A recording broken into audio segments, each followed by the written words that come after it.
आमचे राष्ट्रवादी काँग्रेस पार्टीचे इथले स्थानिक पदाधिकारी किरण कारंडे यांच्या माध्यमातून बेलापूर तालुका राष्ट्रवादी काँग्रेस पक्षाचं कार्यालय सुरू करण्यात आलेलं आहे।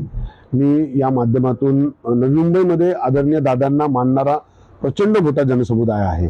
मी त्यांना आणि बरेच कार्यकर्ते काही कारणास्तव घरी बसलेले आहेत। आपल्या माध्यमातून एवढंच आवाहन करेल, जसा किरण समोर आलेला आहे त्यांनी कार्यालय सुरू करून जनतेची सेवा करण्याचं ध्येय उद्दिष्ट ठेवलेलं आहे। माझ्या दृष्टिकोनातून हीच खरी दादांना श्रद्धांजली आहे। आमच्यासारख्या कार्यकर्त्यांनी दादांना अभिप्रेत असणारं समाजाचं कार्य केलं पाहिजे, समाजाची सेवा केली पाहिजे। म्हणून मी आपल्या माध्यमातून एवढीच विनंती करतो की नवी मुंबईमध्ये जेवढे लोक असतील त्यांनी त्यांनी यावं आणि दादाच्या कार्याचा वसा उचलून पुढे जनतेची सेवा करावी। मी या व्हिडिओच्या माध्यमातून आपले उपमुख्यमंत्री माजी उपमुख्यमंत्री त्यांचं विमान अपघातामध्ये मृत्यू झालेला आहे अजितदादा पवार यांना भावपूर्ण श्रद्धांजली वाहते। आज खरं म्हणजे आमच्यासाठी खूप आनंदाचा दिवस आहे, परंतु एक बाजूला आनंद आहे आणि एका बाजूला दुःख सुद्धा आहे। मी आज बेलापूर गावामध्ये किरण कारंडे या युवकाने पहिली शाखेचं उद्घाटन केलेलं आहे आणि ही खरं म्हणजे राष्ट्रवादी काँग्रेस पक्षाची सुरुवात आहे।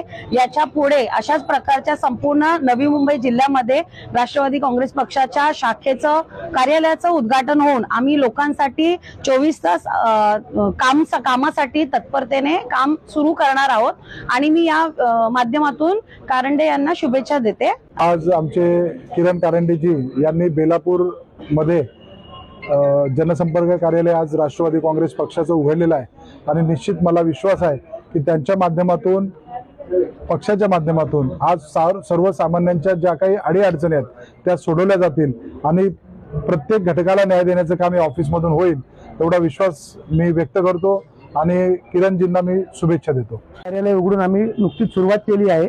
आम्ही जनतेसाठी 24/7 अवेलेबल असू आणि दादांचं जे नाव आहे जसं कामाचा माणूस तो वारसा आम्ही पुढे घेऊन जाण्यासाठी जेवढं जास्त काम करता येईल तेवढं आम्ही कामं करू आणि सर्वसामान्य माणसाच्या टचमध्ये राहू।